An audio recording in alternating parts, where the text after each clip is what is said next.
The unthinkable had happened. The kettle had broken. Tea culture is an important part of the British workplace. In my office, we have a well-established and stringently operated tea club, to which we pay a quarterly subscription in exchange for unlimited access to a range of refreshing teas, coffees, and other hot drink options. As brilliant as Tea Club is, it's not without problems, the biggest of which we refer to as kettle etiquette. Some people feel it's best to put the kettle on, go off to complete some super important time-critical task, and then return once it's boiled.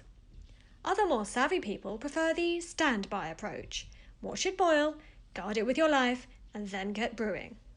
These conflicting approaches have inevitably led to disagreements when the in-between taskers continually return to find the wait and brews using their hot water.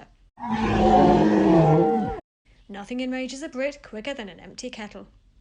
These disputes were eventually resolved, or at least silenced, by the implementation of the stern but unequivocal rule: it's not your water till it's in your cup. In other words, common sense won out. Of course, not everyone was happy with this outcome, but it was felt by most that it was a fair truce, and relative harmony was restored to the office. Kettle quarrels paled into insignificance recently when some colleagues found a note in the kitchen imparting the dreadful news that the unthinkable had happened. The kettle had broken. As you'd expect, a new kettle was immediately ordered under super guaranteed next day delivery, but that didn't resolve the issue of a long and thirsty afternoon with no tea. Thankfully, someone eventually remembered that they had a tea urn which they'd used for an event several years previously. Yes, our afternoon drinks tasted of lead and probably contained Legionella, but at least we were caffeinated. Needless to say, the relief was palpable when the replacement kettle arrived the next day. While a good cuppa undoubtedly increases productivity in the short term, I sometimes wonder whether this is really a net gain.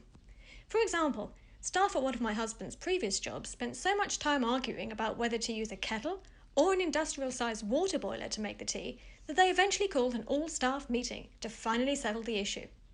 After an afternoon of intense debate, the meeting closed, but the attendees had been unable to reach an agreement.